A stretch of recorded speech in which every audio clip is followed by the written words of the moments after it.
After the day of Pentecost, the New Testament used the expression "the Spirit" more than 80 times to refer to the Spirit of Christ. The phrase Holy Spirit was used for the Spirit of God only 30 times. In 1 Corinthians 15:45, Paul called Christ a life-giving Spirit. In 2 Corinthians 3:6, he wrote, "The letter kills, but the Spirit gives life." He concluded 2 Corinthians 3 saying, "The Lord is the Spirit." Jesus Christ is the one mediator between God and man. In Romans 8:26, Paul wrote, "The Spirit itself intercedes for us."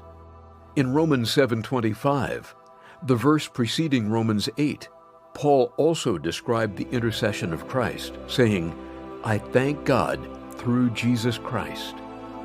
Romans 8:26 and 27 is easy to understand when we read Spirit of Christ, where Paul has written the Spirit.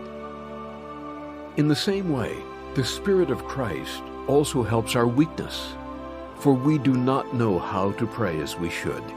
But the Spirit of Christ himself intercedes for us with groanings too deep for words. And God, the one who searches the hearts, knows what the desire of the Spirit of Christ is, because he intercedes for the saints according to the will of God. Beginning with 2 Corinthians 1:22, Paul explained that God sealed us and gave us the Spirit as a pledge. Ephesians 1:13 and 14 literally reads, "After you believed, you were sealed. The Spirit of promise, the Holy One, is our pledge."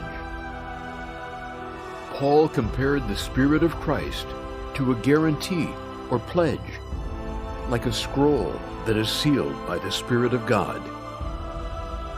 Writing to the Galatians, Paul described the Spirit of Christ as the Spirit of adoption. God has sent the Spirit of His Son into our hearts, by which we cry out, "Abba, Father." He repeated this in Romans 8:15. In Romans 8:9, Paul said, "If anyone does not have the Spirit of Christ, he does not belong to him." The Apostle John's message that Christ was the Holy Spirit in the prophets began in John 1:1, where he called Jesus the Word. In John 10:36, Jesus said to the Pharisees, "Do you say of him who the Father sanctified and sent into the world, 'You are blaspheming'?" In John 14, Jesus described himself as the Spirit who makes the house of God. "In my Father's house are many dwelling places. I go to prepare a place for you." Jesus told us that God would make his home in the church when we keep his commandments. "If anyone loves me, he will keep my word, and my Father will love him, and we will come to him and make our abode with him." The Targum of Zechariah described the Spirit of Christ as the wall that surrounds the temple of God. "My word will be a wall of fire around." And Paul equated the Lord to the Spirit when he said, "A holy temple in the Lord, a dwelling place of God in the Spirit." In John 15, Jesus called himself the vine, saying, "He who abides in me bears much fruit." So Paul wrote, "The fruit of the Spirit is love, joy, peace."